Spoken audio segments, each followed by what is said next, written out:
주황색이고 또 주황색 주황색이고 또 주황색 주황색이고 또 주황색 Orange the new black the new black.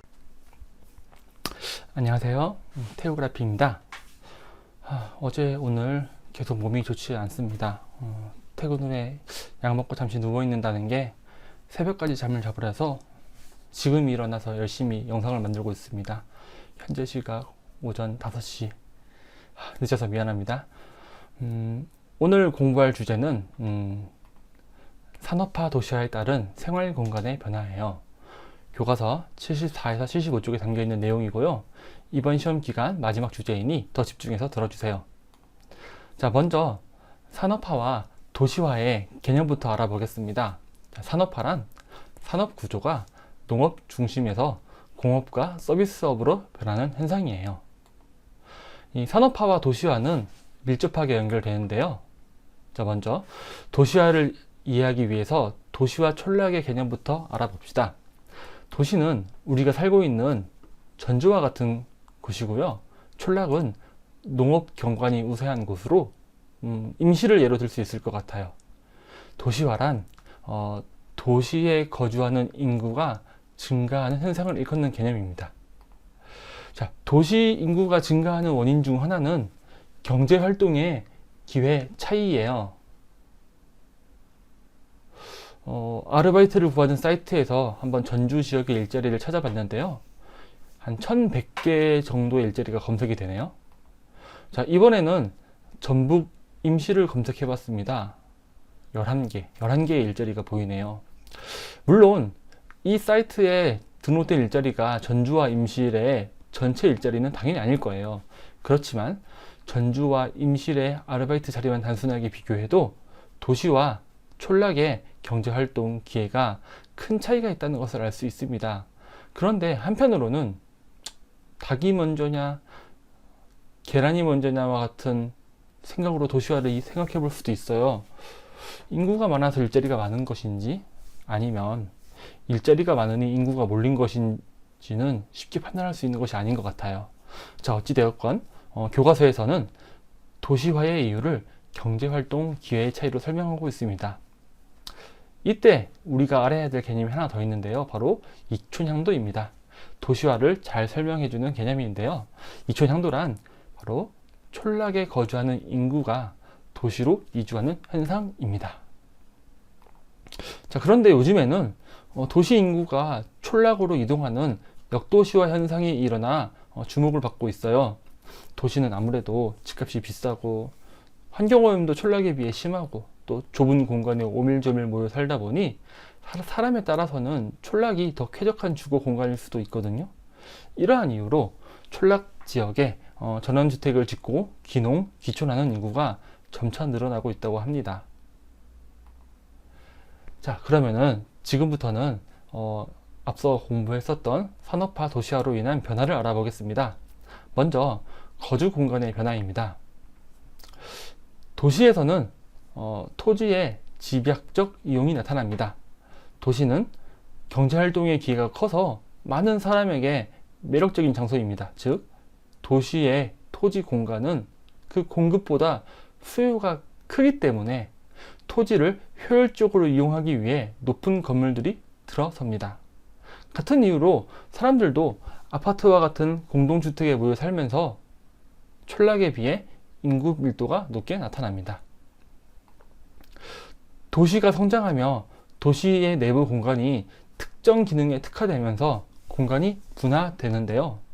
도심 지역은 기업 본사와 같은 업무 그리고 백화점과 같은 상업 기능으로 특화됩니다. 그리고 주변 지역에서는 상대적으로 저렴한 집가를 지불할 수 있는 주거와 공업 기능이 발달합니다. 다시 설명하자면은 주거와 공업 기능은 도심 지역의 비싼 집가를 부담할 수 없는 것이죠. 그래서 도심에서 주변 지역으로 벗어난 곳에 발달하게 됩니다. 자, 이러한 도시는 성장하며 인접한 촌락까지 하나의 생활권으로 흡수하게 되는데요. 이를 대도시권이라고 합니다. 자, 서울 주변에 경기도 도시를 생각하면 쉽습니다. 원래 촌락이었던 곳이 교통의 발달로 대도시 기능의 일부를 분담하게 됩니다. 그림은 경기도 김포의 아파트인데요. 주변 지역에 푸르른 녹지가 이곳이 원래 촌락이었음을 잘 보여주고 있습니다. 사진은 경기도 안산의 공단입니다. 안산은 정부 정책으로 서울의 공업 기능을 분산시키면서 성장한 도시입니다. 다음으로 산업화, 도시화에 따른 생태 환경의 변화를 알아보겠습니다. 선생님이 쭉 환경, 생태 강조했죠? 심지어 선생님이 운영하고 있는 동아리도 환경 동아리예요. 깨끗해지리 다들 알죠? 자, 먼저 도시는 촌락에 비해 홍수 위험이 높습니다. 자, 사진은 아파트 공사가 한창인 경기도의 어느 신도시인데요. 자, 지금 이 상태에서 비가 내리면 빗물이 토양에 많이 흡수되겠죠? 그런데 이곳의 아파트가 완공되면 어떻게 변할까요? 아스팔트와 콘크리트는 흙에 비해 빗물을 흡수하는 능력이 떨어집니다. 그래서 사진에 보이는 것처럼 빗물이 아스팔트 위를 따라 흐르면서 하천에 빠르게 유입되겠죠? 이를 그래프로 나타내 보겠습니다. 같은 양의 비가 내린다고 가정했을 때 도시화 이전에는 하천 수위가 천천히 오르며 최대 수위도 낮게 나타납니다. 도시화가 이루어진 다음에는 하천 수위가 빠르게 오르며 최대 수위도 높게 나타납니다. 이러한 이유로 도시에서는 촌락에 비해 홍수 위험이 높습니다. 자, 이러한 도시 홍수의 원인을 정리하면 다음과 같습니다. 첫째, 도시화가 진전되며 녹지 면적이 감소합니다. 둘째, 녹지 면적의 감소는 아스팔트와 콘크리트 등으로 뒤덮인 포장 면적의 증가로 이어집니다. 셋째, 이에 따라 토양의 빗물 흡수 능력이 저하되어 빗물이 빠르게 하천으로 유입됩니다. 이런 이유로 도시에서는 같은 양의 비가 내려도 하천 수위는 빠르게 상승하며 홍수 위험도 높게 나타납니다. 자, 다음으로 도시 열섬 현상을 알아보겠습니다. 열섬 현상은 대도시 도심 지역 온도가 주변 지역보다 높게 나타나는 현상입니다. 실제로 우리가 사는 전주도 도시 열섬 현상으로 고통받고 있습니다. 올 여름 정말 더웠죠? 도시 열섬 현상의 원인은 첫째, 도시 내부의 인공열 때문입니다. 자동차, 에어컨 등에서 배출되는 높은 열기는 도시를 뜨겁게 합니다. 둘째, 콘크리트와 시멘트의 낮은 비열 때문입니다. 흙과 나무에 비해 콘크리트, 시멘트는 더 빨리 뜨거워지고 그 열을 도시에 방출하게 됩니다. 덕분에 도시는 더 더워지는 것이죠. 셋째, 고층 건물의 바람길 차단입니다. 아까 전주 기사에서도 나왔죠? 아파트, 업무용 빌딩과 같은 고층 건물들이 바람의 흐름을 방해하면서 열기가 도시 밖으로 빠져나가는 것을 막아 도시가 뜨거워집니다. 영상을 찍다 보니 아침 해가 밝아오네요.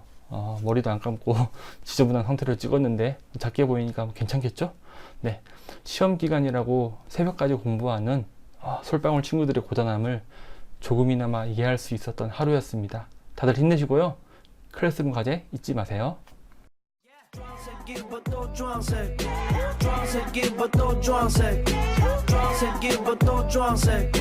Orange the new black, the new